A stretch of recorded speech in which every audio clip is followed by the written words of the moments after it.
नमस्कार साथियों। जितने भी दोस्त हैं उनकी मैं आज कार्मिक रीडिंग करने जा रहा हूँ जो करियर से रिलेटेड होगी। तो वही लोग बने रहें जिनको करियर से रिलेटेड कोई ना कोई क्वेरी उनके मन में है। लगातार आप सोचते रहिए, आपके मन में करियर से रिलेटेड कोई शंका, कोई प्रश्न। तो ये हमने कार्ड्स को शफल कर लिया है। अब हम एक एक करके देखेंगे कि आपके करियर से रिलेटेड क्या है लिखा हुआ है। एक कार्मिक स्प्रेड है, यानी कि जैसे हिंदू धर्म होते हैं संचित कर्म होते हैं, प्रारब्ध भोग होते हैं। संचित कर्म यानी पुराने वक्त में आपसे जो पाप हो गया है और वो अब प्रारब्ध के रूप में यानी कष्ट बन के आपके सामने आ रहा है। तो इसी तरीके से हमारे टैरो में भी कार्मिक स्प्रेड होती है। ये फर्स्ट हाउस हो गया, ये आपका मेन कार्मिक लेसन बताएगा। सेकंड कार्ड ले लेते हैं, पास्ट लाइफ पैटर्न को बताता है ये हाउस। थर्ड हाउस आपका प्रेजेंट स्टेटस को बताएगा, बहुत इंपॉर्टेंट है, देखते हैं। फोर्थ आपका चैलेंजेस को बताता है। फिफ्थ हाउस आपका कार्मिक लेसन टू लर्न, जो अभी आपको सीखना है। सिक्स्थ हाउस आपका एटीट्यूड, इमोशंस। सेवंथ हाउस कार्मिक गिफ्ट। एट्थ हाउस कार्मिक गोल और नाइन्थ हाउस आपका कार्मिक गिफ्ट दोबारा से। ये फाइनल है आपका। चलिए रीडिंग शुरू करते हैं। तो फर्स्ट कार्ड हम देख लेते हैं, the hanged man. First card आपका द हैंग्ड मैन का है। तो फर्स्ट कार्ड और आपका बताता है मेन कार्मिक लेसन को। तो इस हाउस में अगर आपका हैंग्ड मैन आता है और वो भी अपराइट पोजीशन में, तो आम तौर पर हैंग्ड मैन जो है कार्ड वो सेक्रीफाइस को बताता है और एक्सेप्टेंस को बताता है कि कोई भी सिचुएशन को एक्सेप्ट कर लेना। और ये आपका मेन कार्मिक लेसन में आया हुआ है। और हम करियर से रिलेटेड क्योंकि आपकी कार्मिक स्प्रेड रीडिंग देख रहे हैं, तो इसलिए यहाँ पर मतलब निकलता है कि जिस भी आप सिचुएशन में पुराने वक्त में, हो सकता है आप फेलियर वगैरह से गुजरे हों और उसके लिए आपको कुछ, या फिर हो सकता है कि आपने अपनी पढ़ाई के लिए कुछ सेक्रीफाइस करे हों। जैसे आमतौर पर बच्चे जिस वक्त पर एंटरटेनमेंट में लगे हों, मूवीज़ देख रहे हों और क्लब वगैरह जाते हैं लोग, फिल्म वगैरह देखने के लिए, फिल्म शोज़ वगैरह देखने के लिए जाते हैं, उस वक्त आपने हो सकता है पढ़ाई करी हो, किसी तरीके का आप सेक्रीफाइस से गुजरे हों, तो ये इस चीज़ को बताता है। यानी आप मेहनत करने वाले बच्चे हो सकते हैं। ये सेकंड हाउस है और ये पास्ट लाइफ पैटर्न को बताता है या इमोशंस को। और यहाँ पर द तारा, जो तारा का कार्ड है, ये आ गया है। तो हम देख लेते हैं द स्टार का कार्ड आपको क्या बताता है। द स्टार का कार्ड यहाँ पे आपको बताता है कि होप और करेज को आपको रखना है और सीखते समझते हुए आपको आगे बढ़ना है, क्योंकि पास्ट लाइफ पैटर्न जो है आपके, कोई ना कोई कार्मिक साइकिल हर इंसान के लाइफ में चलती रहती है। जैसे आपने देखा होगा कि जो ईयरली साइकिल होती है, तो आपने देखा होगा कुछ मंथ में आपकी प्रॉब्लम ज़्यादा बढ़ जाती है। तो उनको सीखते समझते हुए आपको आगे बढ़ना है। यही आपको, इसी के द्वारा आपको पास्ट लाइफ पैटर्न को तोड़ना है उनको समझते हुए। और थर्ड कार्ड आपका प्रेजेंट स्टेटस को बताता है। प्रेजेंट स्टेटस में आपका द मून का कार्ड आया हुआ है और द मून का कार्ड क्योंकि अपराइट पोजीशन में है, तो यहाँ पर आपका मून का कार्ड जो बताएगा वो बताएगा कि आपकी इमोशनल वेलबींग ठीक है। इस वक्त आपकी जो इमोशंस हैं, जो इमेजिनेशन है, इंट्यूशन है, वो सब एक राइट डायरेक्शन में काम कर रही है। यानी कि ओवरऑल आप जो पढ़ाई से संबंधित जो क्षेत्र हैं उसमें जो भी आप सोच रहे हैं, जो भी आपको लग रहा है कि नहीं ये टॉपिक्स मुझको पहले कवर करने चाहिए सक्सेस के लिए, तो आप ठीक दिशा में जा रहे हैं, आप ठीक एकदम से चयन कर पा रहे हैं। ये इस बारे में बताता है क्योंकि आपकी इंट्यूशन पावर को भी ये कार्ड बताता है। और क्योंकि ये हाउस प्रेजेंट स्टेटस का था, इसलिए ओवरऑल ये बहुत अच्छा कार्ड आपके साथ आया है। फोर्थ हाउस आपका चैलेंजेस को बताता है और जिसमें the wheel of Fortune upright position में आ चुका है आपका। द व्हील ऑफ फॉर्च्यून आपका सर बताता है कि कोई ना कोई साइकिल जो कि अभी तक चल रही थी, क्योंकि ओवरऑल अगर आप कार्ड्स को भी देखें तो आपने इस साइकिल को, जो फेलियर की साइकिल है, अगर आपके लाइफ में कोई फेलियर चल रहा है, किसी एग्ज़ाम में आप 2-3 दफ़े फेल हो चुके हैं, तो अब की बार उसके कंप्लीट होने की संभावना है। यानी कि अब की बार आप असफल नहीं होंगे, क्योंकि व्हील ऑफ फॉर्चून बताता है कि साइकिल कंप्लीट हो जाएगी। आपके लक को भी बताता है ये कार्ड।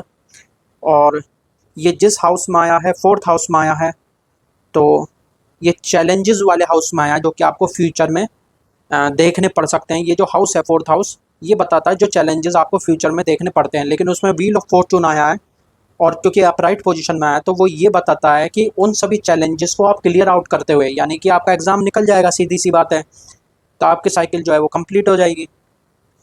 तो बहुत ज़्यादा इसको डिटेल में ना समझ करके आगे बढ़ते हैं। कार्मिक लेसन जो कि आपको अभी सीखना है, आपका सीखना बाकी है। यहाँ तक आपकी साइकिल तो कंप्लीट हो गई, लेकिन कोई कार्मिक लेसन है जो आपको सीखना है। फिफ्थ हाउस उस बारे में बताता है, और फिफ्थ हाउस में आपका हेरोफेंट आ चुका है। तो जो हेरोफेंट है, द हेरोफेंट का कार्ड, जो कि आत्मन का कार्ड भी है, तो ये सर आपको क्या यहाँ पर बताएगा कि आपकी जो है हेरोफेंट का जो कार्ड है, वो आमतौर पर अर्थ, वाटर, फायर या एयर और ईथर एलिमेंट जो है, इनकी मर्जिंग को बताता है, और हाई लेवल ऑफ डेवलपमेंट और ग्रोथ को भी बताता है। और क्योंकि ये कार्ड आपका आया है, जो कार्मिक लेसन अभी आपको लर्न करना है, तो मतलब आपके जो पंच तत्व हैं उनके बीच जो बैलेंस है उसको अभी आपको सीखना बाकी है। हालांकि हम स्पिरिचुअलिटी की रीडिंग नहीं कर रहे हैं, तो इसलिए यहाँ पर इसका मीनिंग ये निकलेगा कि अगर आपके मल्टीपल सब्जेक्ट्स हैं, आपके जैसे एक एग्ज़ाम है तो उसमें एक तो सब्जेक्ट होता नहीं, किसी एग्ज़ाम में 5 सब्जेक्ट इकट्ठे आ रहे होते हैं, किसी में 10, किसी में 15, किसी में 19, अलग अलग एग्ज़ाम के अलग अलग होते हैं। तो उन सभी में तालमेल बिठाना आपका आपको बेहतर है, अगर आप उसको बिठाएंगे। हालांकि कंक्लूजन के तौर पर आपका एग्ज़ाम निकल सकता है, पास हो सकता है, वो तो इस कार्ड ने बता दिया। लेकिन फिर भी अभी के लिए आपको जो लेसन लर्न करना है वो ये है कि आपको जो भी जितने भी सब्जेक्ट हैं उनके बीच आप सभी को इक्वल वेटेज देते हुए पढ़ेंगे, तो आपको बेटर रिजल्ट मिलेंगे। ठीक है सर। तो ये फिफ्थ आपका हाउस हो गया। सिक्स्थ हाउस में आपका एटीट्यूड और इमोशन आता है, और इस इमोशन के द्वारा आप अपने कार्मिक गोल को अचीव करेंगे। और ये कार्ड किस में क्या, स्ट्रेंथ, ये कार्ड भी आपका बहुत अच्छा है। और यहाँ पर क्योंकि एटीट्यूड वाले हाउस में आया, तो आपको एटीट्यूड ऐसा ही रखना है जैसे यहाँ पे लिखा हुआ है भीमा का। स्ट्रेंथ का कार्ड बताता है कि आपको एकदम डटे रहना है, स्ट्रेंथ के साथ आपको काम करना है, ब्रेवरी दिखानी है आपको, जो है एकदम कॉन्फिडेंस के साथ जब आप काम करेंगे, पूरी सेल्फ वर्थ रखते हुए काम करेंगे, तब आपको ये जो है आपका कार्मिक गोल आप इसको अचीव कर पाएंगे। तो ये आपको यहाँ से यहाँ तक आने के लिए इस पे ध्यान देना है, इस पे थोड़ा काम करना है। जो मेन कार्ड है वो मैं निकाल देता हूँ। ये मेन कार्ड हो गए अभी तक हमारे, और ये तो आउटकम है ही। आउटकम पे आपको ध्यान देना है, यानी कि आप सफल होंगे तो आप मेहनत करते रहिए, कॉन्फिडेंस बनाए रखिए। सेवन्थ हाउस आपका कार्मिक गिफ्ट का आता है, और उसमें द फूल का कार्ड आ चुका है। द फूल का कार्ड जो है इनोसेंस को बताता है, और अनरियलाइज्ड पोटेंशियल के बारे में भी ये कार्ड बताता है। ये जो शब्द है, ये मैं जो का त्यों इसलिए बताना चाहता हूँ, अनरियलाइज्ड पोटेंशियल, क्योंकि ये हमारी रीडिंग का सबसे इम्पोर्टेंट वर्ड है अभी तक, फ्रेज है ये जो मैंने अभी बोला है। यानी कि आपके अंदर जो पोटेंशियल है वो अभी आपको रियलाइज ही नहीं है, कितनी ज़्यादा आपके अंदर पोटेंशियल है आप उसको समझते ही नहीं है। अगर उसको आप समझ लें तो आपके लिए ये बहुत आसान हो जाएगा सफल होना। तो आपको अपनी जो पोटेंशियल है उसको समझना पड़ेगा, जो आपकी अनरियलाइज्ड पोटेंशियल है उस तक पहुंचना पड़ेगा। आपके अंदर बहुत ज़्यादा पोटेंशियल है, आप उसको अचीव कर सकते हैं। Seventh house. एट्थ हाउस क्या बोलता है? एट्थ हाउस बोलता है आपका कार्मिक गोल जो इस लाइफ में है। चलिए देख लेते हैं।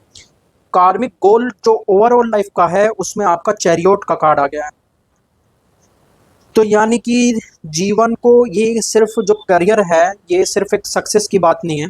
चैरियोट सक्सेस को दिखाता है, लेकिन ये वैसे हम करियर से रिलेटेड कर रहे हैं, लेकिन आपके क्योंकि लाइफ का पूरा गोल यहाँ पर आ जाता है, तो उसमें यही है जैसे भगवान श्री कृष्ण ने बोला था कि जो आपका कर्म ही है उसी को पूजा बना लीजिए। तो आप ये मान के चलिए, जैसी आप सभी ऑब्स्टिकल्स को ओवरकम करते हुए आप अपनी जो सक्सेस है उसको अचीव करेंगे, आपकी जो स्पिरिचुअल है वो भी डेवलपमेंट अपने आप इसमें होने शुरू हो जाएगी। आपका ओवरऑल जो भी मैटेरियलिस्टिक और स्पिरिचुअल है, दोनों डेवलपमेंट आपकी सक्सेस से जुड़े हुए हैं। और ये सीधी सी बात है भी, जब इंसान स्टेबल हो जाता है तो उसकी दोनों जो सक्सेस हैं या ग्रोथ है वो सक्सेस से ही जुड़ी होती है। आप एग्ज़ाम क्लियर कर लेंगे, ये तो सीधी सी बात है कि आप जो है फिर स्टेबल हो जाएंगे लाइफ में, और वहाँ तक पहुँचने का पूरा प्रयास करिए, क्योंकि व्हील ऑफ फॉर्चून बताता है कि आपको सक्सेस मिलेगी। 9th हाउस फिर से कार्मिक गिफ्ट को बताता है, और उसमें टेम्परेंस का कार्ड आ गया है। टेम्परेंस का कार्ड यहाँ पर आपको बताता है कि अर्धनारीश्वर का, कि आपको जो अपोजिट फोर्स है उनको साथ लेकर के अगर आप और बेहतर तरीके से चलें, क्योंकि ये गिफ्ट के तौर पर है, तो मे बी आपके अंदर जो मेहनत करने की शक्ति है यानी मस्कुलाइन क्वालिटी है, और फेमिनाइन हो गया एक्सेप्टेंस ऑफ सिचुएशन, यानी कि जो सिचुएशन आई है, जो भी एक आमतौर पे क्या होता है जब करियर से रिलेटेड हम देखते हैं तो काफ़ी सारे लोग एग्ज़ाम से कुछ पहले ही बहुत ज़्यादा डर जाते हैं, पढ़ना लिखना छोड़ देते हैं। तो आपका कार्मिक गिफ्ट ये बताता है कि आप में उस स्थिति से लड़ने की भी और मेहनत करने की भी दोनों की क्षमता मौजूद है, क्योंकि जो स्त्री तत्व है, जो फेमिनाइन है, ये जो फेमिनाइन जो पार्ट है वो एक्सेप्टेंस को दिखाता है, स्वीकृति को, और जो मेल पार्ट है वो उस स्थिति से लड़ने को दर्शाता है, जो भगवान शिवा का पार्ट हो गया एक अर्धनारीश्वर, और एक माँ पार्वती का हो गया। तो माँ पार्वती आपको एक्सेप्टेंस की पावर देती हैं यहाँ पर, और जो शिवा भगवान है वो आपको उससे लड़ने की, रुद्र रूप में उसको फेस करने की हिम्मत देते हैं, सामना कर सकें। तो ये आपका कार्मिक गिफ्ट है जो कि आपको यूज़ करना है, इसको आपको यूज़ करते हुए चलना है, तब आप व्हील ऑफ फॉर्चून तक पहुंच जाएंगे। यानी कि एग्ज़ाम से पहले यहाँ पर ये गाइडेंस के तौर पे भी होता है लास्ट हाउस एक तरीके से, कि आपको एग्ज़ाम से कुछ पहले अपनी पढ़ाई को छोड़ नहीं देना डर के कि अब क्या होगा, अब तो 3-4 दिन ही बचे, नहीं, वो 3-4 दिन में भी काफ़ी कुछ बदल सकता है। आपको लगातार अपनी स्टडी को कंटिन्यू रखना है। तो ये आपकी पूरी ओवरऑल कार्मिक स्प्रेड हो गई। मैंने अलग अलग आपको हाउसेस के मीनिंग बता दिए। कंक्लूजन आप देख सकते हैं, कंक्लूजन व्हील ऑफ फॉर्चून जैसा है, यानी कि किसी ना किसी साइकिल का एंड होगा। बाकी मैंने अपनी तरफ से इसका कंटेम्पलेशन ये किया है कि आपका पॉजिटिव साइड में ही एंड होगा, पॉजिटिव साइड में ही एंड होना चाहिए, यानी कि आपको सक्सेस मिलते हुए इस साइकिल को आप क्लियर करके बाहर आ जाएंगे। ये छोटी सी एक और रीडिंग थी कार्मिक स्प्रेड की, करियर से रिलेटेड। और किसी टॉपिक पर अगर आप रीडिंग चाहते हैं तो आप कमेंट भी कर सकते हैं। बाकी जो जो कमेंट आते हैं उससे रिलेटेड मैं रीडिंग्स लाता रहूँगा। तब तक के लिए साथियों धन्यवाद। खुश रहें, मस्त रहें, इसी तरह मेहनत करते रहें। चलिए तो सर, धन्यवाद।